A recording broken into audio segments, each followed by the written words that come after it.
एक बार फिर मध्य प्रदेश सरकार की हमारी कैबिनेट राज्य की राजधानी के बजाय अतीत में आज़ादी के बाद 1947 से लेकर के बाद में मध्य प्रदेश के गठन के बाद 1967 तक जहां हमारी विधानसभा का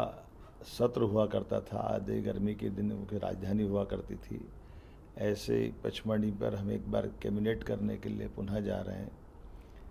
पंचमढ़ी एक तरह से हमारी प्राकृतिक सौंदर्य के कश्मीर सहित पहाड़ी अंचलों के समान अद्भुत एक छटा बिखेरने वाली न केवल पूरी एक प्राकृतिक नैसर्गिक सौंदर्य की नगरी और क्षेत्र है,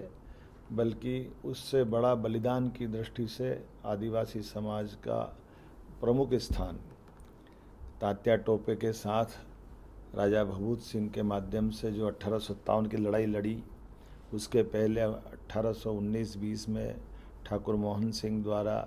अप्पा साहिब के साथ नागपुर से आकर के पेशवाओं के साथ मिलकर के अंग्रेज़ों के खिलाफ सशक्त रूप से लड़ाई का वो पूरा कर्म क्षेत्र रहा है। मुझे इस बात का आनंद है, अगर हम इतिहास पढ़ते हैं तो दिखाई देता है अंग्रेज़ों से सशक्त संघर्ष करने में, सशस्त्र संघर्ष में जिस प्रकार से आदिवासी अंचल ने अपने जान की बाजी लगा करके न केवल 1857 में बल्कि उसके पूर्ववर्ती काल में भी जल जंगल ज़मीन के लिए जिस प्रकार से आज़ादी की कुर्बानी हमारा आदिवासी अंचल ने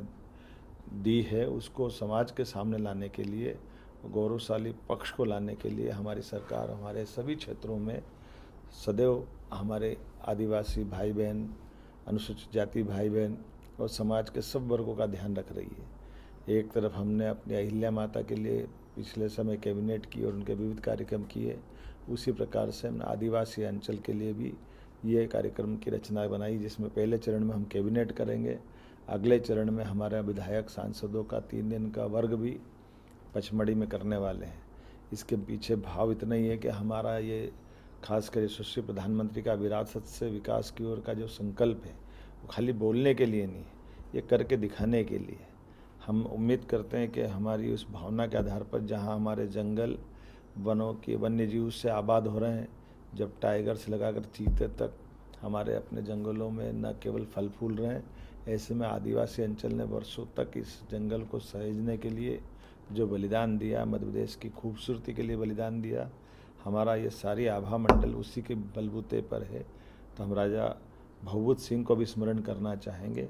जिनके माध्यम से अंग्रेज़ों ने 1857 से लगा के 1860 तक लगभग 2.5 साल के आसपास तक न केवल वो अंग्रेज़ों को छक्के छुड़ाते रहे, बल्कि उनको पकड़वाने के लिए मद्रास इन्फेंट्री बुलाना पड़ी और जीते जी शिवाजी महाराज की एक तरह से छाया उनमें दिखाई देती थी। जब वो छापामार युद्ध में भी उतने ही पारंगत थे, मारते और धीरे से, क्योंकि चप्पे चप्पे से अवगत थे। उसी प्रकार से कोरकू आदिवासी समेत और दूसरे समाजों को साथ लेकर के उन्होंने अद्भुत लड़ाई का संचालन किया है। अंग्रेज अधिकारी एलियट ने 1865 में अपने इस युद्ध के वर्णन के साथ और राजा भभूत सिंह के बारे में लिखते हुए कहा कि अद्भुत जुझार और खासकर संग्राम के मामले में, लड़ाई के मामले में ऐसा व्यक्ति जीवन में उनने नहीं देखा था, जिसको लेकर के कई प्रकार की किंवदंतियाँ चल गई, जैसे वो अमर है या उन पर अपार संपदा है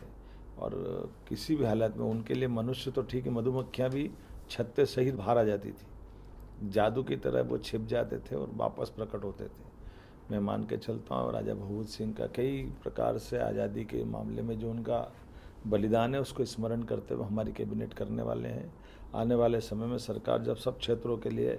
साधन जुटा रही, संसाधन जुटा रही, रोजगार के अवसर दे रही है, तो नर्मदापुरम तो हमारा ये सबसे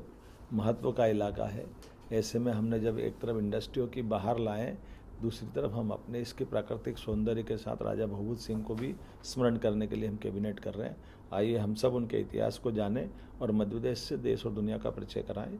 मैं अपनी ओर से कैबिनेट के सभी साथियों के साथ कल जब उपस्थित रहूँगा तो हम उस क्षेत्र के विकास के लिए भी पुनः संकल्प दोहराएंगे। उल्लेखनीय है कि यहाँ विकास के मामले में कई कारण से बहुत बड़े पैमाने पर विकास की पाबंदियाँ लगी थी,